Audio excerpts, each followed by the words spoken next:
Thank you very much. Thank you so much. I'm so grateful to be a recipient of this award and to be keeping such extraordinary company. I first of all want to thank all of you who were involved in making this possible, but the main thing that I want to do here is to just say how I'm inspired by the young people who are represented here, because I think that's the purpose ultimately of this foundation. And I want to tell just a brief story because Archbishop Tutu is here, one of my heroes, and let you know where I was when I was about your age.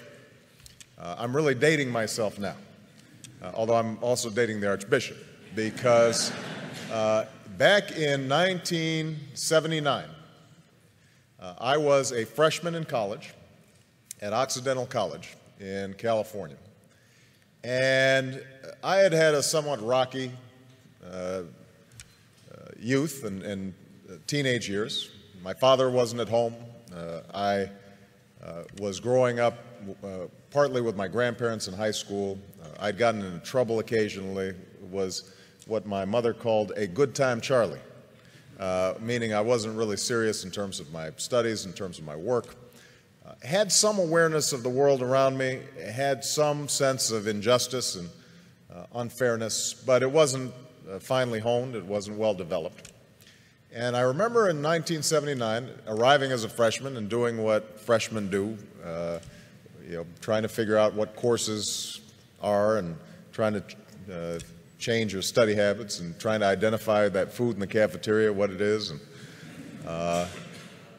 And we were visited on campus by a couple of gentlemen from South Africa who were representatives of the ANC in 1979, 1980.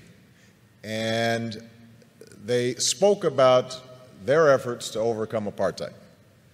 And for about an hour, myself and a group of students listened to these young men who were not much older than we were, describe the extraordinary struggles they were going through, the sacrifices that were being made, people who were enduring jail and torture and beatings because they had a sense that somehow, some way, justice would prevail. And that brief meeting, I think, in some ways changed my life, because what it told me, first of all, was that ordinary people can do extraordinary things when they're given an opportunity. We sometimes think that our leaders have to have fancy degrees or well-educated or some public office somewhere. These young men had none of those things. But what they possessed was an anger over injustice that they were able to channel in a constructive, positive way. And I thought to myself that they gave me some sense of the direction that my life might go. And so I became active in the anti-apartheid movement on campuses. And I'm not sure we were particularly effective. As I recall, Occidental College continued to refuse to divest despite the various protests that we organized as students. I transferred to Columbia, and there was similar resistance on Columbia's campus.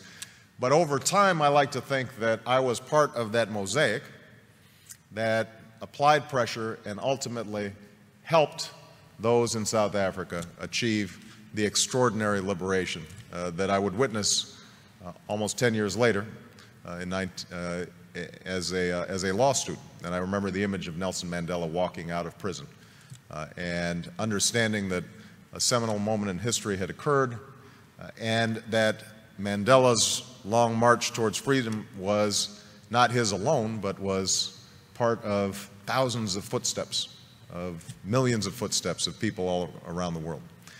And I trace back me getting involved in politics to that moment, because as a consequence of that organizing on a college campus, I became a community organizer. As a consequence of a community organizer, after going back to law school, became a civil rights attorney. As a consequence of being a civil rights attorney, I entered the state legislature, and I now stand before you as a United States Senator and as a candidate for president. And so the primary message I guess I have in receiving this award is that all of you represent enormous potential and enormous possibility for change, because we all know that injustice still exists. It exists here in the United States, in every poor neighborhood, and every inner city, and every rural community, all across the country. There is quiet desperation. Young people's lives are filled with sadness and desperation and anarchy and chaos.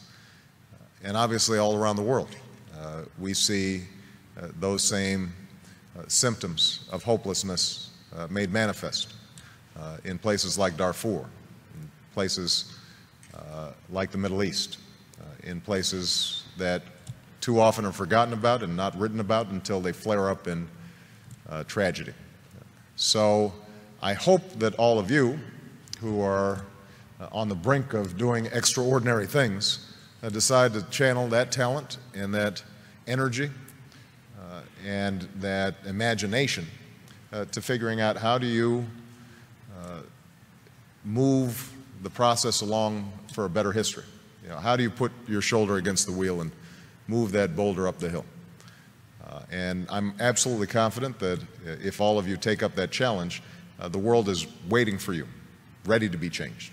Because I think we live in this moment in history right now where the hunger for change, the hunger for something new, the desire to break out of the ordinary, the self-interested, the petty, the trivial, is everywhere. And they're waiting for you. And so I hope that as you see the recipients of this award, you recognize that it's actually more of a tool to give you a little spark and drive you in the wonderful directions that I hope your lives take in the years to come. So thank you very much. Appreciate it. Thank you.